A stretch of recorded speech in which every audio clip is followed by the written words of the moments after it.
inahusu nini. Nilisema ya kwamba sisi ni ufalme wa makuhani, kwamba kutokana na kushinda kwa Yesu kutoka wakati huo sisi tulifanywa makuhani. Mahali ambapo tunaona mambo yaendi vile ambavyo Mungu anataka, tumepatiwa ile nafasi ya kuweza kurekebisha mambo mahali popote pale, ikawe kanisani, ikawe nyumbani, mahali unafanya kazi, katika biashara yako. Umepatiwa nafasi ya kubadilisha mambo kama kuhani. Umepatiwa nafasi ya kupigana vita kama kuhani. Kuhani ni intercessor. Kuhani ni mwanajeshi. Kuhani ni mtu ambaye amepatiwa kazi kwa ajili ya kubadilisha mambo. Na kwa hivyo asubuhi ya leo tunapoenda kuzungumza kuhusu askari wa Yesu, naomba Roho Mtakatifu akaweza kutufundisha. Kwa wale wasionijua, naitwa Lazarus ama Lazaro Malombe, nimeokoka na nampenda Yesu. Tunapokwenda kuzungumza asubuhi ya leo, kwa mara nyingine tunazungumza kuhusu wanajeshi ama mwanajeshi wa Kristo.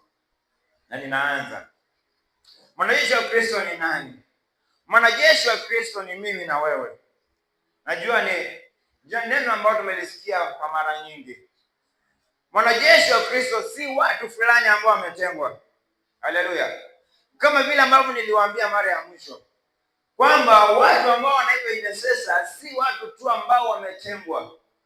Ijapokuwa kuna wakati ambao inafika mahali tunatenga watu na tunawaita kwamba hawa ndio watakuwa naomba kama intercessors. Kila mtu ameitwa katika ofisi ya intercessors. Kila mtu ameitwa kwa ajili ya maombi. Na kama wewe kuna kazi ambayo unafanya na inahusu Mungu na wewe sio mwombezi, unajiingiza katika ama unajitega. Kama unajitega tu, unajiweka katika mtego. Kwa sababu kila kazi ya Mungu ambayo unaifanya lazima itapata vita. Tuko pamoja?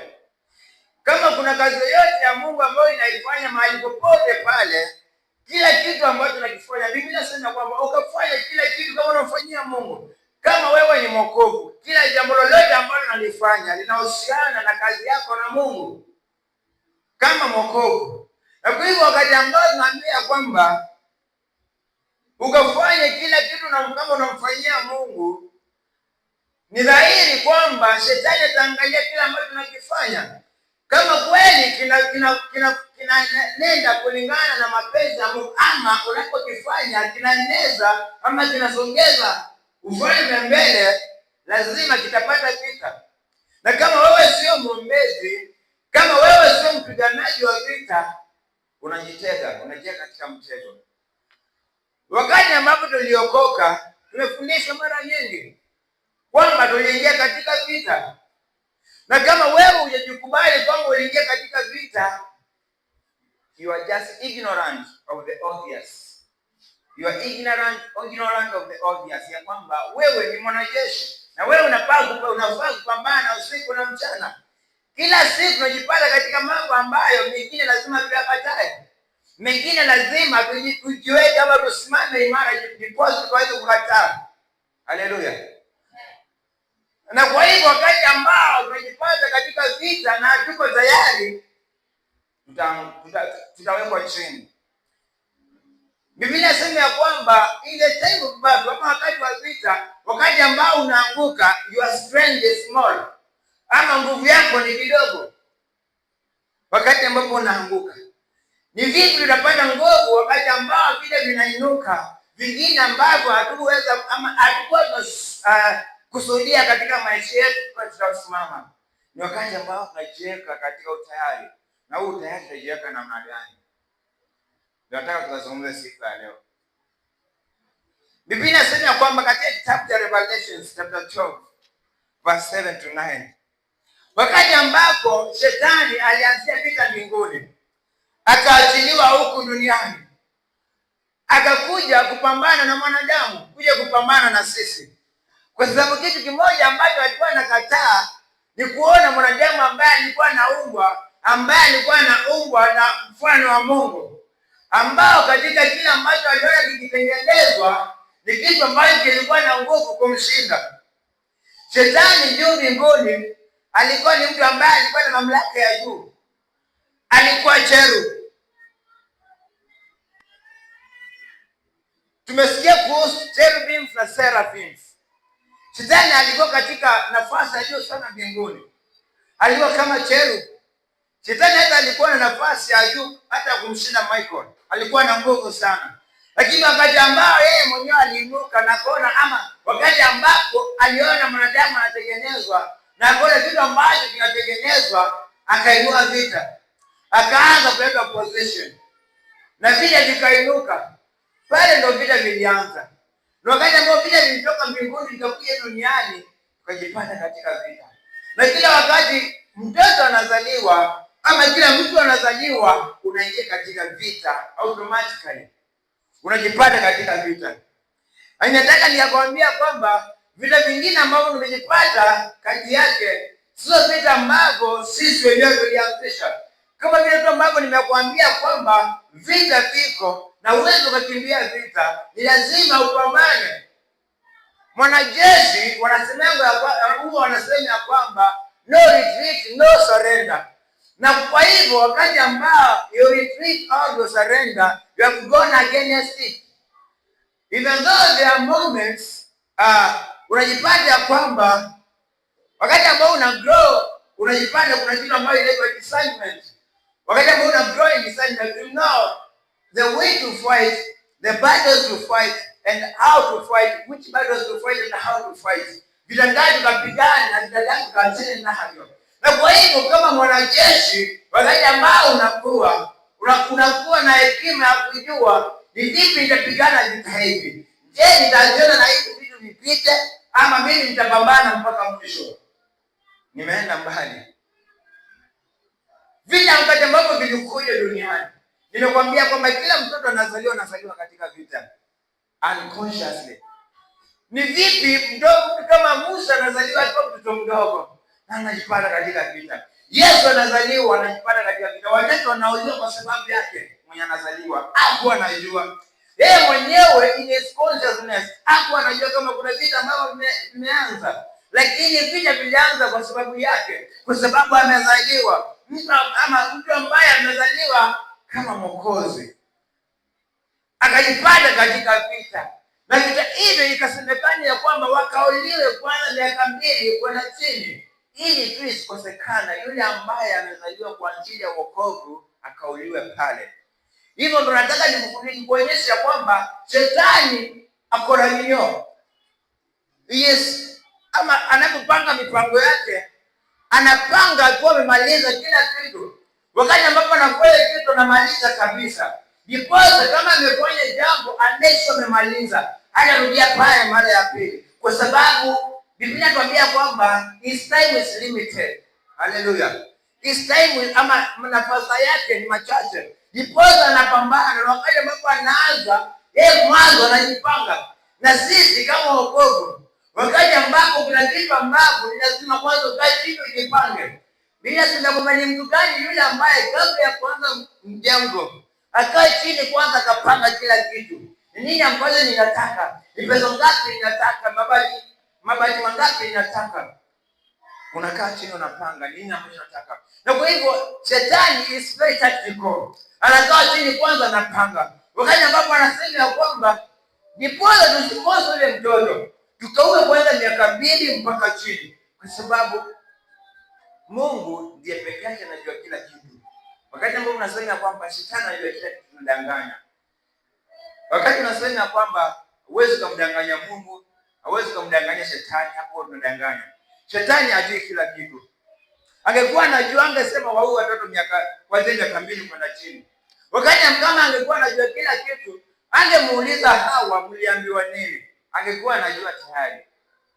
Hajui kila kitu. Ni Mungu pekee yake anajua kila kitu. I'm debating something.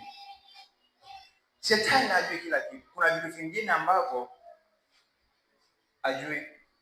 Wakati ambao eternity inaingia katika mipango yako na kupanga mambo, shetani hajahusishwa katika mambo mengine, kwa sababu he is opposite of light. Kuna vitu vingine hajui. Na kwa hivyo wakati ambapo anakuja kwako kujaribu kuangalia maisha yako, kujua mambo fulani, Wewe mwenyewe ndio unamwambia, kwa sababu wakati mwingine, wakati ambao unasikia mahali kukufa moyo, ama wakati mwingine katika akili zetu tunaona mambo tunayafanyia, tunaona kwamba hii haiwezekani, na unaanza kuropoka ovyo. Shetani anajua, so this is what you are planning, and umefikia mahali ukaona kwamba haiwezekani, basi anachukua ile nafasi kwa maana wewe. Soldiers of Christ, kama wanajeshi, kuna sifa za wanajeshi, the characteristics tunazidi kwa kizungu, sifa za wanajeshi. Sifa za wanajeshi ni kama gani? Kitu cha kwanza, mwanajeshi ni mtu ambaye anavumilia, mvumilivu katika ugumu, katika na mambo ambayo ni magumu. Wanajeshi wakati ambao wanatuma vitani, inafika mahali kunaanza kunyesha, hawaanzi kulalamika kila wakati. Si watu wanalalamika kila wakati. Endurance in English, kwa kizungu inaitwa endurance, kwa Kiswahili uvumilivu. Wanajeshi wanavumilia wakati ambapo mambo ni magumu. Na kabla sijafikia mahali pale, nataka nikwambia kwamba kama wokovu kuna mambo ambayo tumefundishwa ambayo yameziba masikio yetu, ama yameziba kule kufikiria kwetu, ya kwamba ndio vita vingine vimepigana na vikamalizwa, lakini kuna vita vingine lazima tupigane. We have the responsibilities as Christians. We are supposed to be responsible people. And if hatufundishwa responsibilities, tunapata watu ambao wataki kukua. Ili tunapofundishwa responsibilities, tunajua kwamba kuna wakati ambao anafaa kupambana. Mungu alikuwa sawa wakati ambao anasema kwamba you are my battle axes, ama nyinyi ni mashoka yangu ya vita. Wakati ambapo anatoa mashoka yake ya vita, anajua kwamba kuna vita, ni lazima tupigane. Haleluya. Mungu anatuita our battle, that is his battle axes, mashoka ya vita. Wakati Paulo anasema katika kitabu cha Efeso 6:10, we don't fight. Wewe mwambia kwamba kupigana, bila katika kupigana. Hapo tunaambia kwamba ni kweli vita viko, lazima tupigane. We have to fight, and it has to be strategic, lazima tupigane. Haleluya. Na kwa hivyo tukafundishwa kwamba inafaa tukafundishwe leo, ndio kuna mambo ambayo yalimalizwa msalabani. Kama Biblia inatuambia katika kitabu cha Isaya 53:5, ya kwamba pale msalabani alichukua dhambi zetu, alipigana pia kwa ajili yetu. Haleluya. Katika kitabu cha Second Peter, wakati hapo naambia kwamba Yesu alipigana pia kwa ajili yetu. Lakini je, kuna vitu ambavyo sisi kama watu ambao tumeitwa katika wokovu, tumeitwa tukapigane, tukapambane, the responsibilities. Na kama hatufundishwa kuhusu responsibilities kama Christians, tunakataa kugrow, tunakataa. Kwa sababu if you don't be a responsible person, utakuwa you live a life of mediocrity, maisha ya kushikelewa. Vitu vingine ni positive vipande, lazima tupigane. Haleluya. Ni positive tufikia malengo mengine, lazima tupigane. Endurance ama uvumilivu. Mwanajeshi anavumilia. Nasoma Biblia katika kitabu cha Timotheo wa pili, kifungu cha 2 mstari wa 3. Paulo anasema ya kwamba therefore endure until as a good soldier of Jesus Christ. Ukavumilie mambo ambayo ni magumu, ukavumilie. Ninakwambia kwamba wakati ambao mwanajeshi ametuma vitani, inapofikia wakati ambao kuna mvua, alalamiki kila wakati. Wakati ambao inafikia wakati ambao mambo ni magumu, chakula ni kidogo, alalamiki kila wakati. Mwanajeshi akaye akilalamika, mwanajeshi amejia katika tayari, wakati unafaa na wakati ambao hufai, unamvumilia. Kaa katika maisha uvumilivu. Ndio mambo leo, wakati mwingine mambo yatakuwa ni magumu, mambo yatakuwa yapendelee, lakini unakaa. I'm building a consciousness in each and every one of us kwamba sisi wote ni wanajeshi. Mambo mengine ni ya kuvumilia. Haleluya. Mambo mengine ni ya kuvumilia, ili tuweze kupambana mpaka mwisho. Jambo la pili, discipline. Tukitoka kwa uvumilivu, kuna kitu kingine ambacho mwanajeshi lazima akawe nacho, discipline. Na kama hauna kuwa na discipline kama mwanajeshi na focus, hautapigana vile ambavyo inafaa. Discipline and focus. Timotheo wa pili chapter 2 verse 4. Ama Timotheo wa pili kifungu cha 2 mstari wa 4. Kama wanajeshi kuna vitu ambavyo tunafaa tukajiende kama kwa discipline na focus. Biblia inasema kwamba no man that worries that entangles himself with the affairs of this life. Sio kila mtu ambaye ama yule ambaye anapigana vita ajiweki katika mambo ya hii dunia. Kuna mambo ambayo lazima ukaachane nayo. Nidhamu na kuzingatia. Ukawe na nidhamu kama mwanajeshi. Sio kila sherehe ambayo unaalikwa ni ya kwenda. Sherehe zingine sio haziendani kulingana na ile concentration yako kama mwanajeshi. Biblia katika kitabu cha Yeremia chapter 1 verse 5, Biblia inasema kwamba kabla sijawaumba naliwajua. Before you were created, alitujua.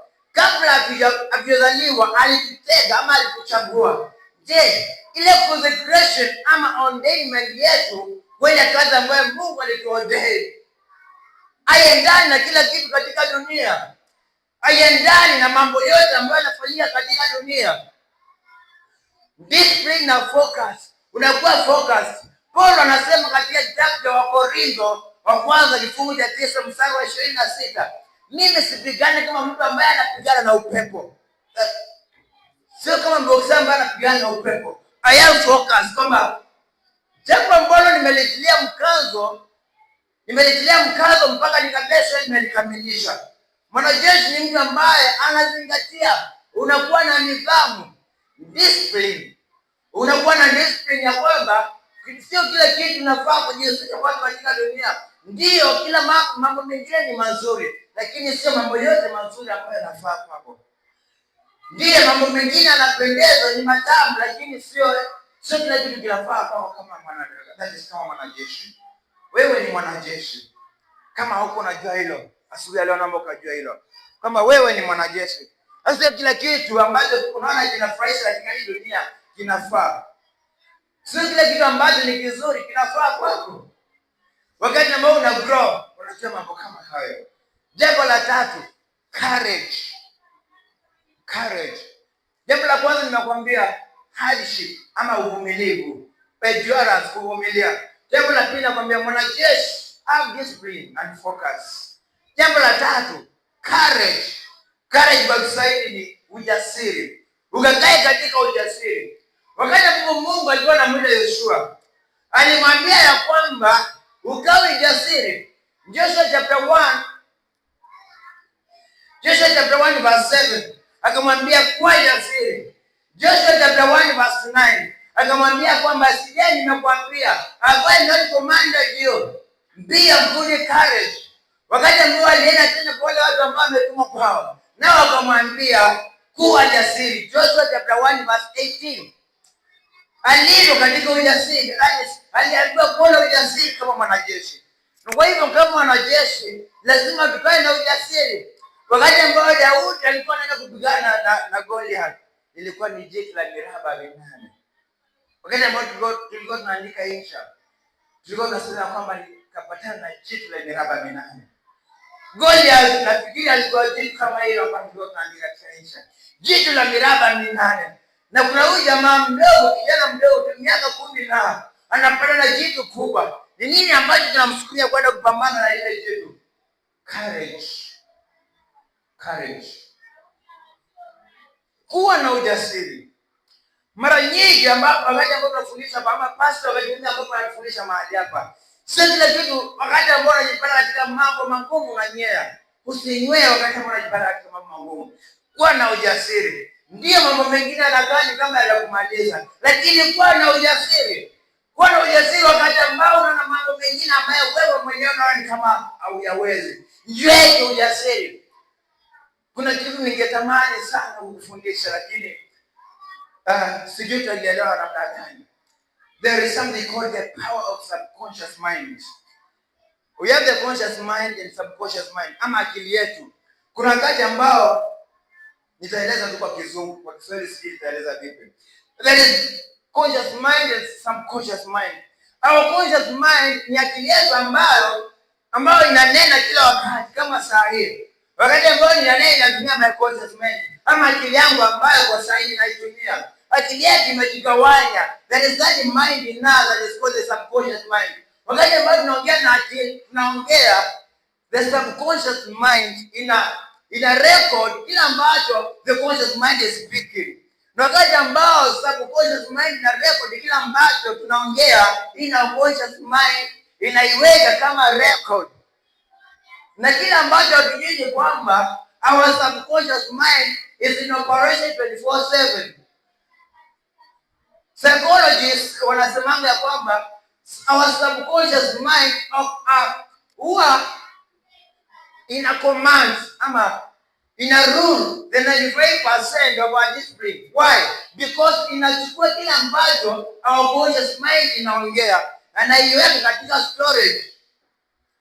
Wakati ambapo unafikiria jambo fulani na unalitilia mkazo na lipanga, your subconscious mind inalichukulia kuwa ukweli.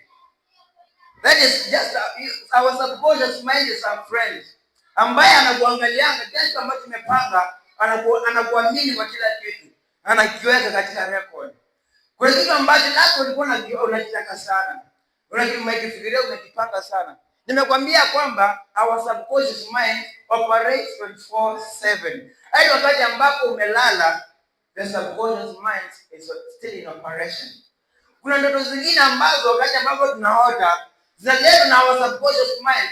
Something you were thinking of imekuwa recorded in our subconscious mind. Wakati ambapo tumelala, the subconscious mind downloads, inakuletea kama ndoto kitu fulani ambapo ulikuwa unakitamani. Na kama wewe mwenyewe hautajua, utaamua kusema ya kwamba kuna kitu fulani nilikuwa ninakitaka, na nimeota katika ndoto, nimeona ni kweli nimekipata. Kwa nini shetani atakudanganya? Atakutumia dalili za subconscious mind. Kile kitu umekidownload, amekileta katika mawazo yako wakati ambapo umelala. Wakati ambapo umeamuka, umekiona kitu fulani ambacho nilikuwa ninakitaka. Na kama kweli hakika kimeendana kulingana na ile ordination, unakifuatilia, unataka ukipata, because your subconscious mind inaangalia kila kitu na inakirecord. Most of the times itakuletea wakati ambapo umelala. Unapata kwamba kuna kitu fulani ulikuwa unaongelea jana, kuna kitu fulani ulikuwa unafikiria jana. Wakati ambapo umelala, your subconscious mind inakudownload, inakuletea. Unaanza kuona kwamba this what this even though inafaa kuwa, but it's just what was recorded in your subconscious mind. So what am I saying? What we are going to feed this mind called the subconscious mind. Sionekani kama nakuja kitu kigumu.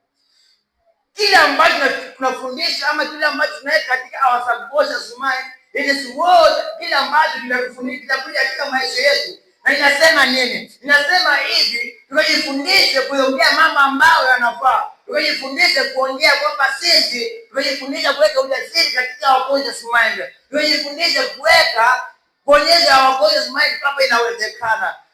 Jambo lingine ambalo mwanajeshi anafaa kuwa nayo ni faith.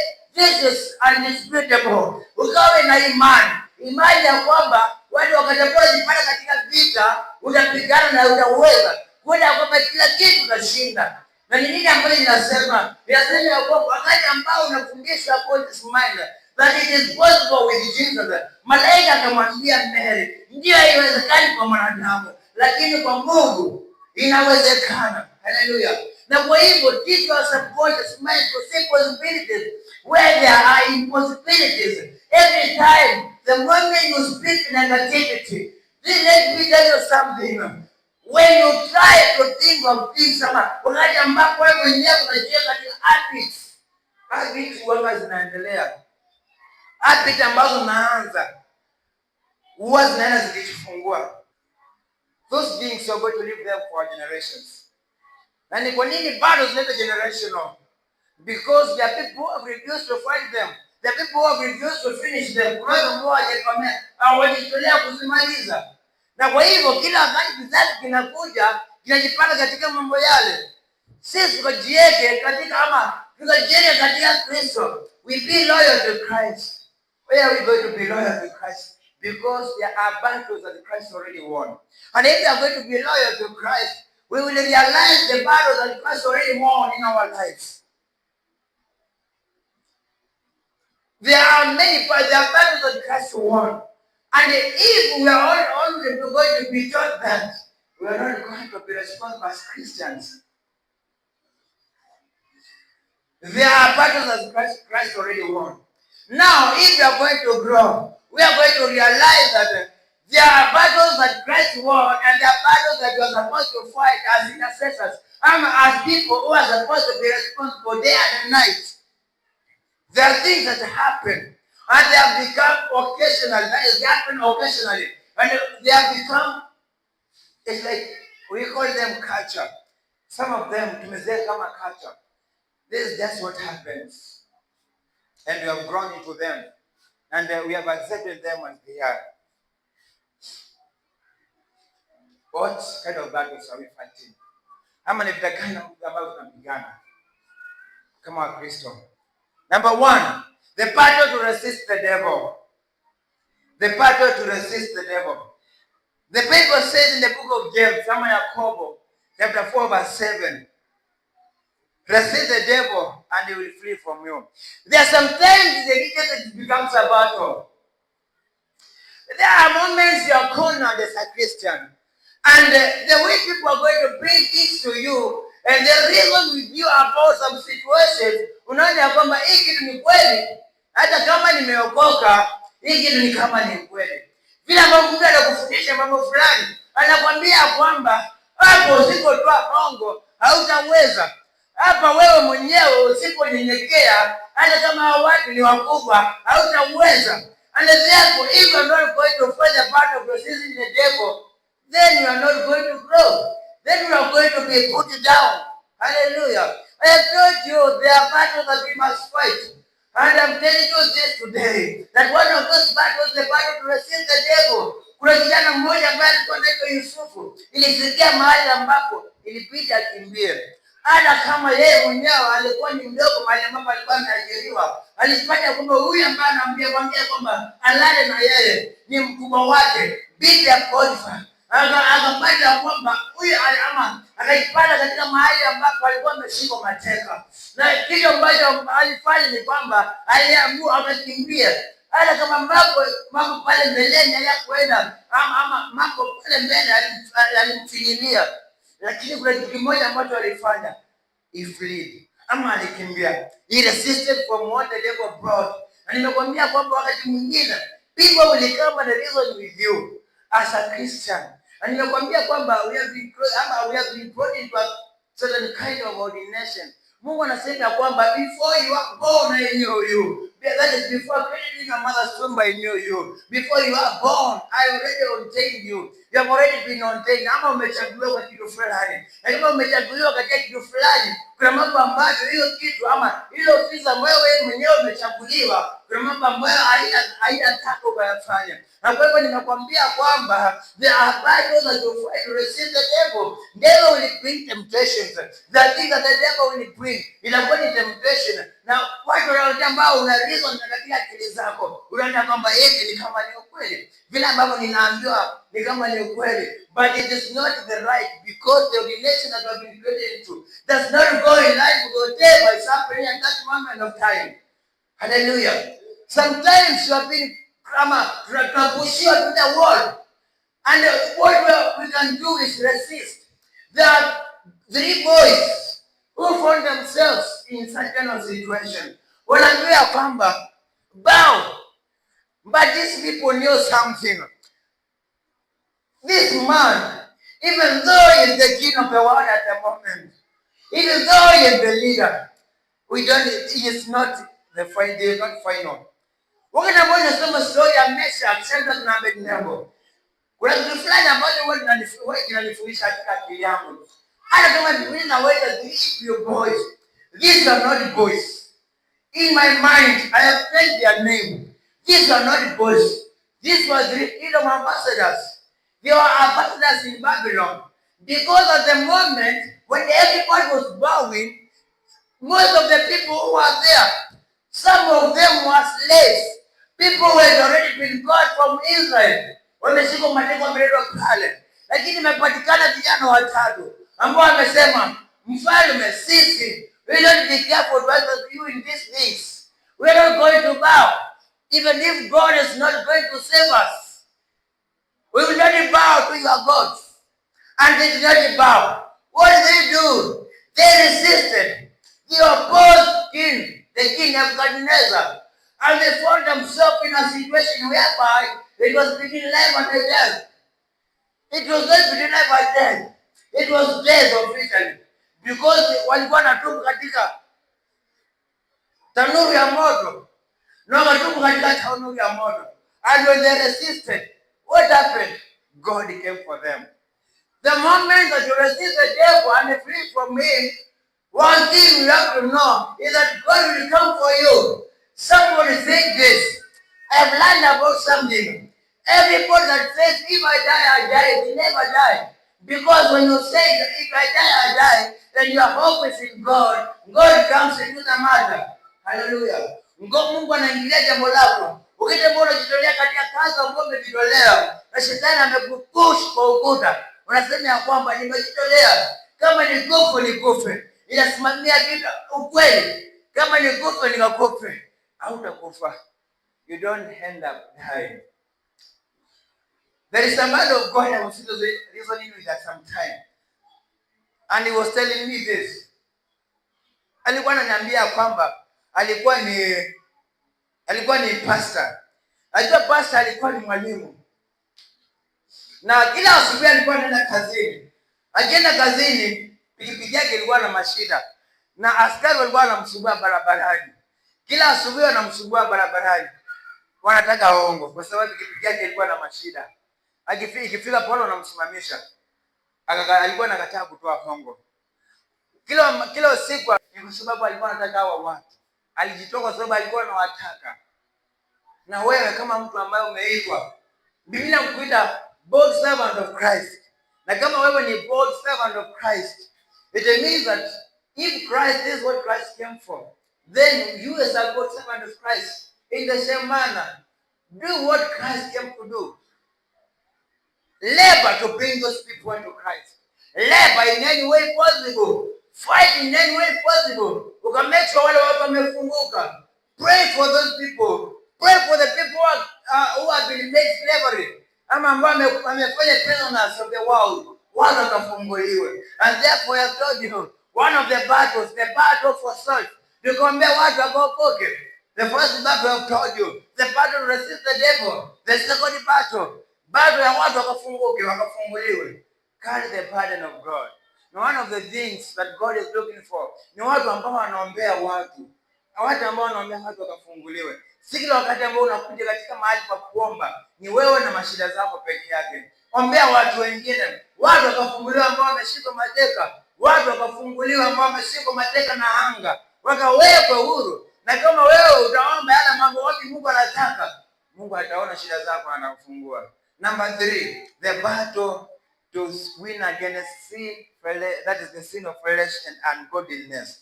Galatians chapter 5 verse 17. The Bible says that for the flesh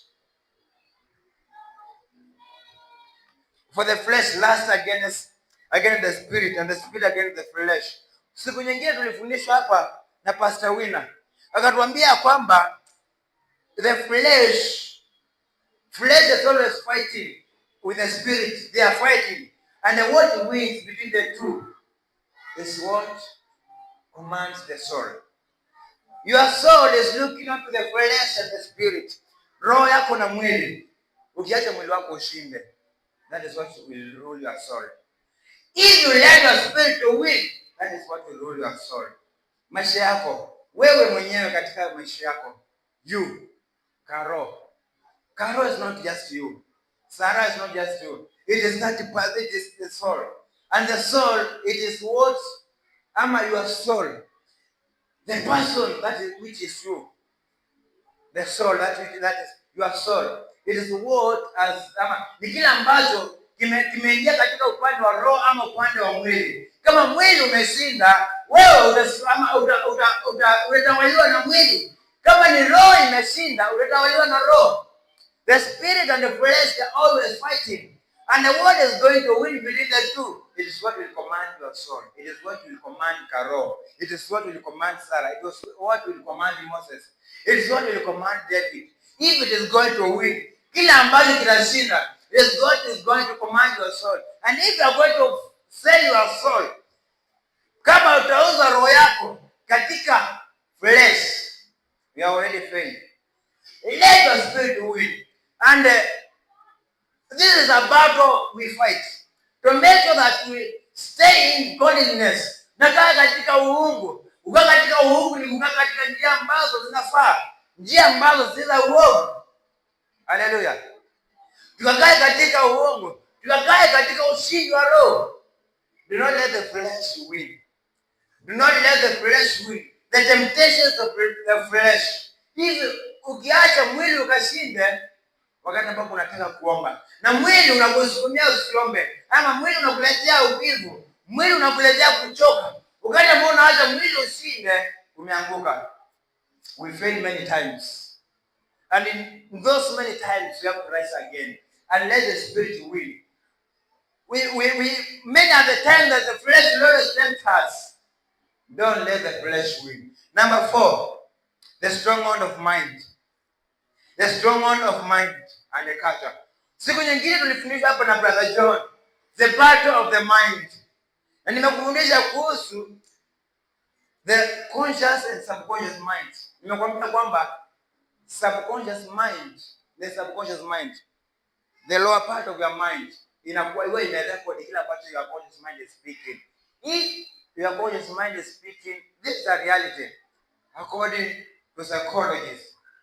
What you are speaking in your consciousness, if you are speaking healing, if you are speaking the victories of Jesus, zile ushinda ambazo Yesu alishinda tayari. Biblia inatuambia kwamba he made public show of them. Biblia inatuambia katika kitabu cha Isaiah chapter 53 verse 5 kwamba he already won. If you are going to speak that Jesus won, then that is what the conscious mind is going to take hold of. And inakwambia kwamba your life is controlled 95% by your subconscious mind. And therefore, if you are going to let the subconscious mind to rule you, then according to what you have fed it, if you have fed it negativity, that is what is going to rule you.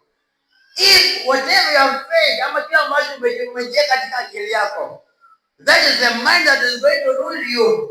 The battle of the mind. Kila siku wakati mwingine tujipana tujana na akili zetu. Mara nyingi akili zetu zinatuonyesha kwamba haiwezekani. Ni wewe mwenyewe ukasimama na your conscious mind, ukaiambia kwamba inawezekana. Inajua kwamba inawezekana. Wakati mwingine akili zetu zinatuonyesha kwamba mambo mengine ni magumu. Ni wewe mwenyewe ukaambia kwamba inawezekana. Fight against the mind. 2 Corinthians chapter 10 verse 3 to 5. Biblia inatuambia kwamba for you not wrestle after the flesh. The weapon of our warfare are not carnal, to the pulling down of strongholds. Na hizi strongholds ambazo tunasema ni vipi tutapigana hizi vita?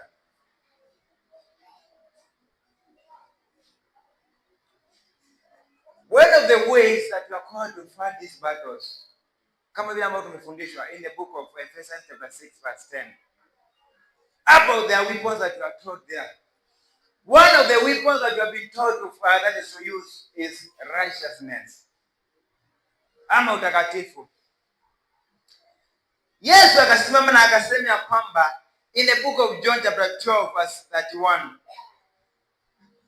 The ruler of this world cometh to me and findeth nothing. Wale ambao shetani alikuja kwake hakupata kitu chochote. Wakati mwingine vita vingine ambavyo utapigana navyo, unajipata katika vita ambavyo unapigana navyo kwa sababu ya dhambi. Vita vingine ambavyo tunapigana navyo kwa sababu ya vile ambavyo tumejiweka. Tumejiweka katika dhambi, vita vingine vimebaki kama legalities. They are legal battles that we fight because of the way we are living. Don't tell me that Judas katika kuibaiba kwake kule mnyuma, ikakata mwili fikia mahali kwa naenda kujua. Ni kwa sababu tayari alikuwa amejiweka katika njia ambayo alifai. I'm not judging him. But katika vile ambavyo alikuwa amejiweka, if you don't stay in righteousness, there are battles that will never win. There are battles that require righteousness for us to win this battle. Tukakae katika utakatifu. This battle Balaam akamwambia kwamba njoo unilania hao watu. Balaam alisema hivi, I did not find anything in these people. For God has not seen misfortune in Jacob, nor misfortune in Israel. Mungu hajaona wote kwa hao watu. Kwa nini?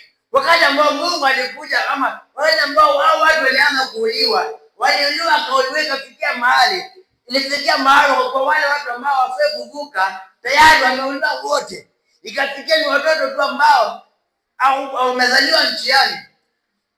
Wale watu wakubwa wote walitoka Misri, walikuwa pale jangwani. Kuna mahali panaitwa Kadesh in the wilderness. Wanajeshi wa Mungu walikufa pale. Mtu alikuwa anaitwa Moses alikufa pale. Aaron alikufa pale. Miriam alikufa pale. In a place called Kadesh. And therefore they reached a point. Wale watu ambao walikuwa wamebaki ni watu ambao walikuwa hawajajua dhambi. Watu ambao hawajafanya makosa. Ilikuwa ikifika mahali watu wakifanya dhambi wanajua pale. Watu ambao jazba ya Mungu ilikuwa inainuka. Watu wakimkasirisha Mungu. Na kwa hivyo ikafikia mahali ilikuwa ni kizazi ambacho kilikuwa kiko tayari. Kizazi ambacho kilikuwa kimejia katika usawa. Na wakati kwa Balaka alikuja Balaamu. Wakati ambapo alikuja akamwambia kwamba nilaania hao watu. Akasema ya kwamba sijaona dhambi yoyote. Numbers chapter 23 verse 21. Anasema ya kwamba God has not bestowed iniquity in Jacob, nor misfortune in Israel. Na kwa hivyo wakati ambao tuko katika dhambi inakuwa ni rahisi kulaaniwa. Wakati ambao tumejiweka katika dhambi inakuwa ni rahisi kuingia katika vita ama kuanguka katika vita. Kama wakati ambao alitaka kumshinda ama wakati ambao Balaka alitaka kushinda Israeli, alifanya hivi. Balaam alimwambia hivi, ili ukashinda hao watu ukaachilie wanawake. Ukisoma namba hapo mbele, Musa ama wanaambia kwamba make umewaua. Wakati ambao wanaenda kuwaua, Numbers chapter 31 verse 15 to 6. Make umewaua wanawake wote. Wakati ambao wanaenda kupigana na wale watu, umeua wanawake ambao walifanya mkaanguka. Wakati ambao Balak alishindwa ama Balaam alishindwa kulaani wale watu, Balaam alimwambia Balak achilie wanawake. Alipoachilia wanawake katika kambi ya Israeli, wale wanawake wakawafanya wakaanguka ama wakafanya dhambi.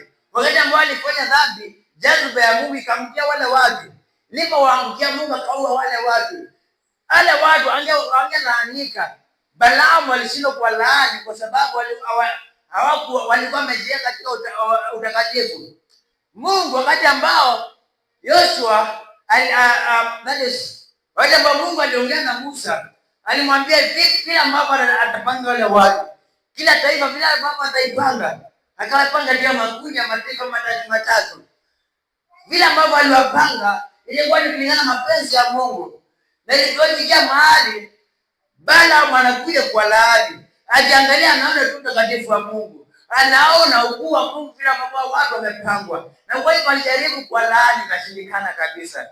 Kila wakati ambao alitamka kwa laani, Mungu alikuwa anaweka baraka. Anawabariki kila wakati ambao alijaribu kwa laani. Na kwa hivyo sisi ni watu ambao tumebarikiwa. Hicho ni kitu tunafaa kujua siku ya leo. Why? We become from the lineage of Abraham. And if we come from the lineage of Abraham, this covenant has been renewed through Jesus Christ, through the blood. And if you are going to live in the soul blessings, these people, that is, as people at about, kama tutakaa katika utakatifu, we are going to operate, and we are going to enjoy the blessings of God. And no sin. There are battles that will never find any ground in our lives. There are battles that will never put us down because we live in the righteousness of God.